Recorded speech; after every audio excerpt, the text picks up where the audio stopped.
gets here, and Andy actually put the production on. He has a terrific company, so if you get an opportunity to be in his entrepreneur broadcast company to take just a 1.5 to 3 minutes introduction of you and your company, I will take that opportunity after the meeting today. Okay, do we have any other sunshine news? Okay, well, let me introduce our guest. I'm going to introduce him since I'm up here in the spotlight here. We're here to hear a talk on how to become a published author. Our speaker is a screenwriter and novelist, has been writing for 20 years. To date, he's completed 30 short scripts and 25 feature-length screenplays. He's also been hired to write several feature-length screenplays. He's one of the most produced screenwriters in the state of Texas, and currently has several of his scripts in development. He's written and published 5 science fiction novels. There they are. And the novels are titled Encounter, Contact, The Submarine Effect, The Sentinel, and The Key. Our speaker teaches creative writing and screenwriting classes in Houston, Texas for leisure learning. He's donated his time to a nonprofit organization called Skills for Living. It's a career mentoring. He also does career mentoring of 15 and 16-year-old high school students. He's also been given an opportunity to conduct several writing workshops with children as young as 11 or 12. Our speaker worked with the Austin Film Festival for a couple of years, reading and judging screenplays for their Heart of Film screenplay competition. He runs one of the world's largest film production meetup groups with over 3,000 members. Through this group, he can supply whatever film production company needs. Norman writes a recurring screenwriter article for C47 Houston Entertainment Magazine, and Indie Source Magazine out of Los Angeles published an interview with him titled The Creative Teacher. He offers and has provided coverage, screen doctoring, co-writing, project consulting, and a number of other writing services.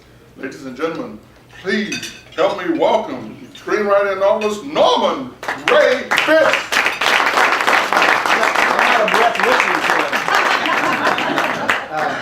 Are you ready for me to do my thing? Yeah, I'm ready for you. Okay. This is for polio, right? Right. I was diagnosed with polio when I was 2. Wow. It was my mom that allows me to move around today the way I do, although I'm slightly smaller on one side than I am the other. I have to buy 2 shoe sizes. Buy 2 pairs to get 1 pair. But anyway, so I'm going to donate $5 to that, and I'm kind of closely attached to it. I was invited here today to talk about how to become a published author. Now, they put this little slideshow together on the wall over there. It's, actually, they did that to contain me so that I don't stand up here and talk for the rest of the day about this, because I really could. How many of you have written something? I know some have, because I've heard the announcements. Okay, all right. How many of you have an idea for a story that you would like to share but don't know how to start? Oh, no, I know how to start. Yeah, I'm sure you do. Well, how many of you have wanted to become a published author, become published, but don't know how to accomplish that either? I see a couple of hands. Yeah, there must be somebody out there. Okay. Well, first of all, I want to talk about a little bit about how I take an idea, just for the benefit of the folks that need to have a tool to work with to create the story that they need to create. What I do to take an idea and put it on, get it onto paper so it can grow, because while it's running around in your head, it's just a seed. And seeds don't do anything until you plant them somewhere. So by taking that idea and simply writing it down on a piece of paper, we'll start the growing process for that story. Now, that's basically what I do. I will write a little paragraph describing my idea. And then I'll take that idea and I will generate a few lines through the course of what I believe to be the story will be. It'll just be maybe 8 or 10 single sentences that go to the beginning, to the middle, to the end of where I think my story might go. And once I put that down, then I'll take the first sentence and I'll expand it a little bit, and I'll take the second one and expand on it. And I do that until I've actually managed to generate what I call a storyline. It can be 1 or 2 pages long, but it gives you the beginning, the middle, and the end of your story. It kind of tells you where you're going to go with that story. You never run it. You always know what comes next. As you begin to expand on your little storyline, you begin to move down your storyline. You never get lost in the story you want to tell because it's lying right there in front of you.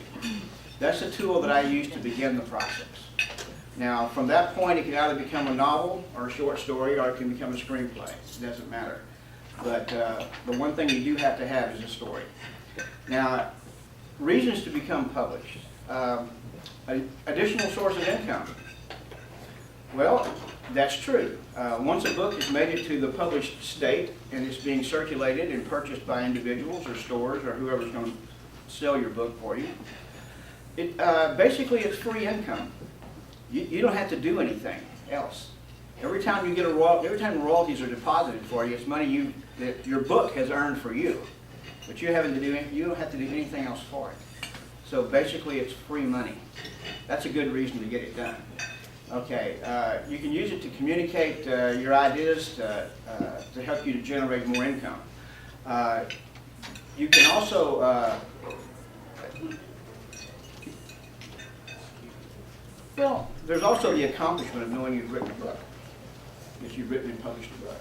That's something that sits really well inside here, knowing that I actually took the time to do that. I actually took the time to create a book, and I put it out there, and folks are actually buying my book, which really kind of makes you feel good, if nothing else. You can use depending upon what you publish. Now, you can publish a novel, a short story. You can publish books that deal with how to do something, or you can publish a book that deals with a lot of different subject matter. Some of that subject matter will be used by others to improve their life. There's a lot of different reasons and a lot of different ways, or a lot of different bits of subject matter that you can do to create that book. The other thing is the legacy.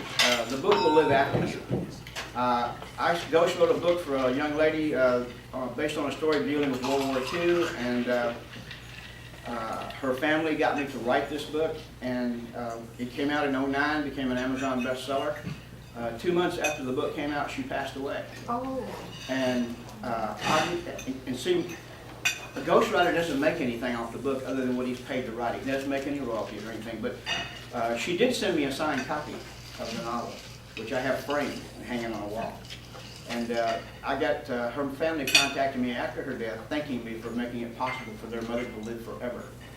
As long as someone will pick up that book and read that book, their mother, her legacy will live forever. So that is one of the things that you accomplish when you manage to do something like that. Okay. Depending upon, like I said, what you write, what you put into words, could be inspirational to somebody. It could have life-changing attributes for somebody, depending upon what the subject matter of your book is. Okay. All right, let's talk about, we've talked about my creation of the storyline. Let's talk about publishing. All right, you have a manuscript. Now, one of the things I do when I write a manuscript is I do not write in chapters. My manuscript is not written in chapters. I finish the story completely. It could be 500 or 600 page manuscript. And once I'm totally satisfied with my story, I go back and figure out where the chapters are going to go. And they normally fall in natural locations within the story. But while I'm writing, I don't have to worry about chapters. I don't worry about whether it's in chapter 1, chapter 2, chapter 3, because the chapters don't exist. The only thing that exists is the story. And once I've created that story, then I decide where the chapters go. Editing. Once you've finished your manuscript, you need to edit the thing. You need to go back over it time and time again, several times. Just read it and reread it and read it and reread it, because first of all, you're going to find something that you didn't notice before, but it actually makes the story better, so you'll change your story a little bit. You'll rearrange things within that story. Once you are satisfied with that story, then comes the proofing process. Now, there's a difference between people that proof and people that edit. People that edit work with story structure. People that proof work with sentence structure, whether it's grammatically correct, whether the commas are in the right place, and so on and so forth. That's what a proofer does. A lot of some editors will proof. Most proofers do not edit. And they charge by the word. when you hire them to do it a lot of times. They'll charge you so much a word. So if you have a novel, which by industry standards is about 75,000 words, you can imagine what it could cost you to have a professional proof your work. Now, if you have someone that you know personally that can do that, that's fine. Here's the thing. After you finish the editing process, then it's when you need to think about the copyright process. To copyright your manuscript. If you copyright the manuscript, doing the proofing will not change the nature of the copyright. If someone corrects sentence structure, it's not going to affect your copyright because the story is already put together. Copywriting is very easy. You can do it all online through what's called e-copy. You fill out your application online, you pay them $35, and you upload your file. At that point, you get a case number, and at that point, it's protected. How long does a copyright last? It lasts for the life of the author plus 70 years. Effectively, it's forever, as far as you're concerned. So, because of the price and the ease of doing it, you would be crazy to start passing that manuscript out to the world for someone to look at or do anything with unless you protected it. And it's very easy to do. Okay, now you've got a manuscript that's done. It's copyrighted, it's ready to go, and you're looking for somebody to put it into print. Basically, two ways to go with this. One is conventional publishing, and the other is self-publishing. Now, self-publishing has come into its own in the last 10 years. There was a time when it would cost you an awful lot of money to get somebody to self-publish your book. Aardvark was one of the companies years ago that did it. They charged you like $15,000 for them to self-publish your book. Well, times have changed. It's not that case anymore. Let's talk about conventional publishing first. There's pros and cons to both. The pros are if you can get the publishing company to take your manuscript, which in itself is an effort, you have to they're going to cover everything. They're going to proof it. They may edit it. But the thing you're going to have to do with them is you're going to have to sign a contract with them. That contract could be any amount of time, depending upon what they deem that they want. It could be 5 years. It could be 10 years. Problem is, once you sign that contract, you've given them the rights to your book. They can do whatever they want with it. They will do whatever they think they need to do to make it sell. Because that's the only place they manage to recover or recoup their money, is through the sale of the book. Okay, so you can have little choice in it, depending upon who you are, I guess, or how well you're known. But if you're a no-name author who's managed to get their manuscript placed with a publishing company, you're still going to be subject to what they want to do with it. And then for the length of that contract, you can't do anything else with that book. If by chance they figure out, they try to sell it and it doesn't sell, they can take it out of print. And it'll stay out of print for the length of that contract. So that's the downside of conventional publishing. The upside, of course, they can arrange book signings, they can arrange tours, they can do a lot of things to promote that book. And they're going to have channels that they can set that book into. They'll have their regular channels. They'll do a first printing, they'll distribute it. They'll do a second printing, put it away, and refill the first printing from the second printing. If that second printing doesn't go down, that book's not selling, and they're not going to print it again. So that's basically what happens with conventional publishing. Now let's talk about self-publishing. All these books you see in front of you are self-published. I did these starting back in '07. I sell thousands of copies of books a year, even though I'm self-published, because I went into the thing knowing that I was probably not going to make a ton of money on it. But what I wanted to do was to put my stories out there so people could get them and read them. That's what I was interested in. The money was secondary. But anyway, the two primary self-publishing companies out there right now, one is called Lulu, and the other is CreateSpace. Now, Lulu and CreateSpace are very similar in some respects, and they're not similar in others. And in some cases, you may still have to put out a little bit of money to get certain things done. Now, I'm going to talk about, I use CreateSpace. Basically, I use them because they are the publishing arm of Amazon. It's a great company. I can say that. I've used them for a long time. You get a free retail spot on Amazon if you use them. You don't have to pay for your ISBN numbers. CreateSpace provides those free. When they scan that number, it says CreateSpace published the book, not you. So that looks kind of nice when people do that. Looks like the publishing company name comes up on it. And they do offer a package that you can buy. It's about $5,000. And I'm talking about this because this is the things you're going to run into no matter who you approach. This is basically what you're going to run into. So they, for about $5,000, they'll do all of it. They'll do all of the construction, but it's all with your approval, because you never lose the rights to your book. You never sign a contract with them. And you can control what they do with it. Or, if you can do all the work yourself, if you can create the cover to the book, if you can create the inside of the book, which is called the book block, if you can design that and create PDF files for both of these, and they adhere to their printing standards, you can have a book up on, you can create this book and have it up on Amazon for sale for nothing. There is no cost to you to do that, if you can provide those two files to them. Now, they offer you a thing called the Pro Plan, which is $99, which is pretty cheap, and that puts it into, they'll actually make your book known to brick and mortar bookstores, online bookstores, and libraries and academics. When I went out to Cook Middle School to talk to my grandson's class about writing, they had 3 of my books in their school library. So some of the kids actually knew who I was. But that's basically what can happen. You can get these books out there. You can get them out there for people to look at, and for people to read, and for people to enjoy. And you create a name for yourself when you do that. Now, the screenplays that I do, I've written over 50 screenplays. I've had more than 20 produced. I have several in production or in development right now, both feature length. I have one laying right here called Joy Comes in the Morning. It's a documentary drama about cancer and cancer survivors. And we've got so many people trying to be part of this, it's not even funny. He's got a budget. We have people wanting to do it for at no charge. We've had people from LA come out here. He's got a person that's going to write the entire score for the film for nothing.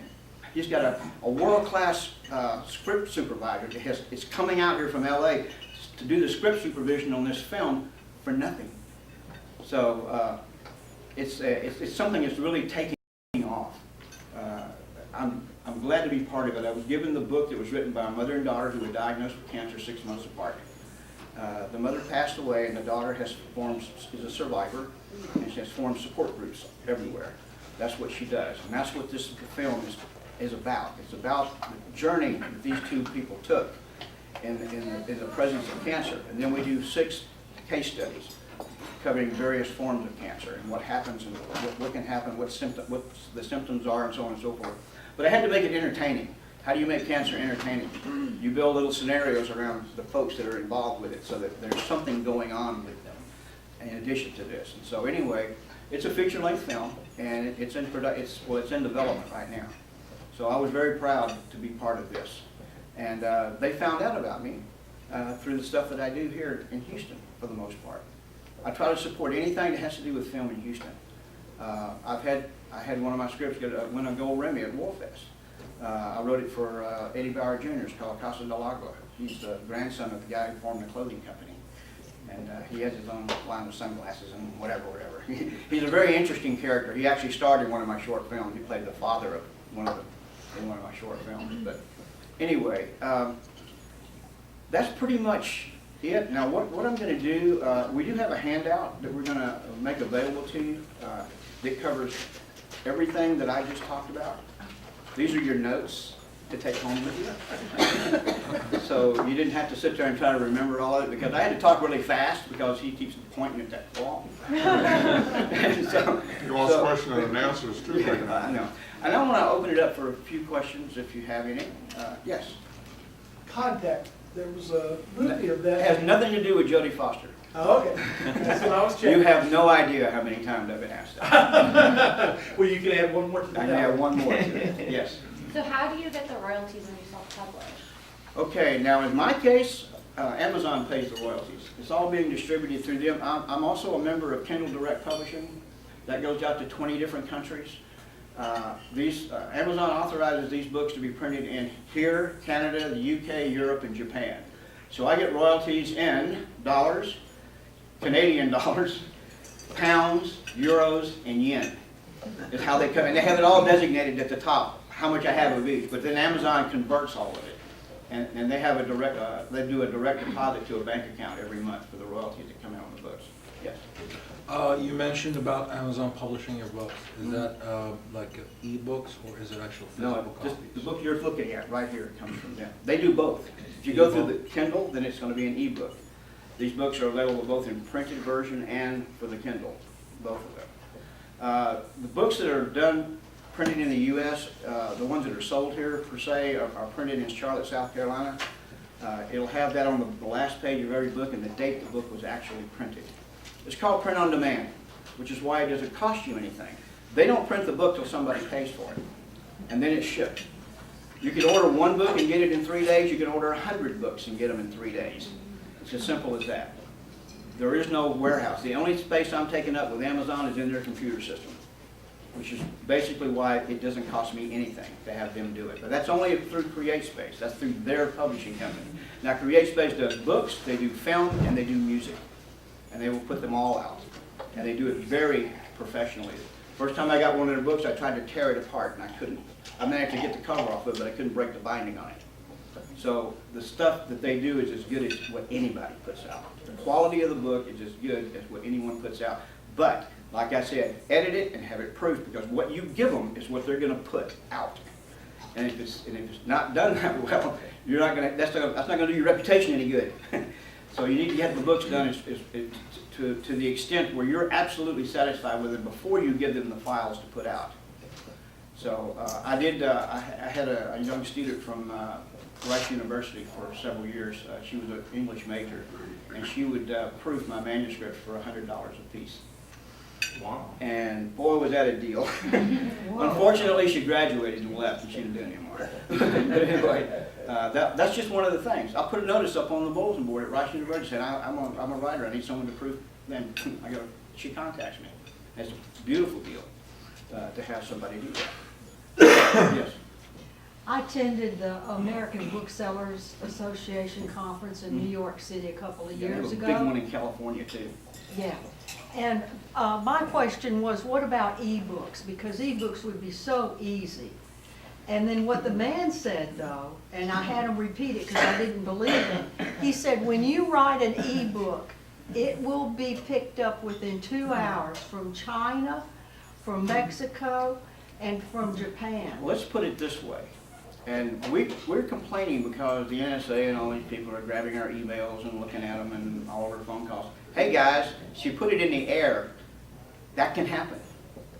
You can put it up in the air. Don't get all upset because it does, because that can happen. If you want to send a note to somebody and you want only them to read it, put a stamp on it and mail it. It's going to take a little longer to get there, but I guarantee you nobody's going to grab it. They're going to be the only one that sees it. You know, landline phones, you know, like a physical tap to get to those. But if you stick it up in the air, don't complain too much about somebody grabbing a hold of it. Now, I can't stop that. I can't prevent that from happening because there's countries that do that. They will. But that's not going to stop me from writing. And that's not going to stop me from putting it out there where people can find it and get it and read it, because I'm a storyteller. I'm a writer, yes, but I'm a storyteller. That's what I do. And that's what I work with other people to help them create and put their stories together. When I edit somebody's manuscript, I'm looking for, does it make sense? Are there holes? Just as one small, short example, I actually reviewed a trilogy of books. These were 700-page manuscripts. It was all futuristic. And they had the same hero in all of them. Well, at one point in his story, he was on another planet trying to get from point A to point B, and he had to go through a catacomb. And there was a big insect in the catacomb. He had to defeat the insect. But he spent 25 pages of manuscript fighting the bug, and you knew who was going to win. You know, the bug wasn't going to win. That was a waste of my time to sit and read something like that. And these are the things that I pointed out to him. Don't do that. That's not going to work. You know, and those are the types of things that I look at when I actually review a manuscript, if I go through it and look at it. And I always make suggestions to people. I critique, I don't criticize. I point out what I like and I point out what I think needs some help. And that's what I put, especially when I'm working with little kids. I do not ever want to discourage a child from writing. And there's something good in everything they do. There's something good in everything they write. But I have a way to talk to them to suggest that they need to look at something they've written and maybe think about it. You know, and sometimes they're adults that I have to take that thing with too. But never let anything you've written be etched in stone. Never let anything you've written be etched in stone, because you are not the only person that has. You do not have every good idea for your story. Is what I'm saying. And one of the reasons that the film production companies like to work with me here, especially with the little short films that are never going to make any money anyway, is that, and I give those away. I'll give them to them to shoot. So my name isn't going to spring, for one thing, but what they are is marketing tools. They're examples of what they can do, and they'll use that to then get more work someplace else, or they'll go to the festivals, they'll win a few things, that type of thing, but you're never going to make any real money with them. But I will work with them. If they take one of my scripts and because of a production problem or a cost, I say, can we do this scene a little different? I'll look at what they want to do. And if they haven't affected my story, haven't changed my message, it always has a message. My stories always have a message. I'll say, sure, I'll rewrite it and send it back to them. And I've been known to do that. And that's one of the reasons why I have these companies asking me, do I have anything that can shoot? Do I have anything that they can shoot? And one more question. Yes. Talking about making money, on an average, how much revenue is generated by each book, you know? Okay, On an average? conventional publishing, you'll be lucky to get 8%. You'll be lucky to get 8% of the retail prices. What I get from these folks is 35%. I get 35% of the retail price of the book. So- I'm also listed as an ebook publisher with Barnes & Noble, so I get 65%. So how much does that translate into a yearly Well, in this income? case, I will make about $4 a book every time they sell. So how many books a year? Oh, it varies. I've sold several thousand to a year to several hundred because I wasn't actively doing what Andy does, actively marketing them out there. I've got a huge LinkedIn account. I've got over 2,000 first-time connections, which gives me about 12 million connections. I have a huge Twitter account. I have 4 different Facebook accounts. I have my as far as film is concerned, I have the group my group. I've got almost 3,100 film people involved with that. We started it 9 years ago with 25 people. Now we have over almost 3,100. Every aspect of the film industry. I can even get you an entertainment attorney if you need them. But I can supply any piece of talent. It's all free. It's free to belong to the group. It's free to ask me to do casting calls for you. It's free for me to have you have them, the connection made. They can work out whatever deal they're going to work out when they get together. But it's all free. The mixer that we're having tonight, it starts at 7 o'clock at Fox and Hound on Westheimer. There'll be probably 100 film people there. And it's just networking. It's just talking. Sometimes I'll actually show a little film. If somebody brings a little 3 or 4 10-minute film, I'll show it. As long as I get to see it first. Because I have children in the audience. I've only turned one down because they had 3 minutes of nudity in it. I wouldn't let them put it up. But anyway, get started today. I can tell you, here's one thing I will tell you. There's something you have to develop it. Write something every day, even if it's just a paragraph. If you're working on a project, you're working on a story. If you make yourself sit down and type at least a paragraph every day, you will finish it. It will get finished. But it is something that is a habit that you have to create for yourself. But if you can manage to do just that little bit, you will finish your project. It will get done. Okay, I know what that means. How about this one? How about cut? Yeah. Or it's a wrap. Yeah. That's what you want to hear. It's Yeah. a wrap. But that's what I have a couple minutes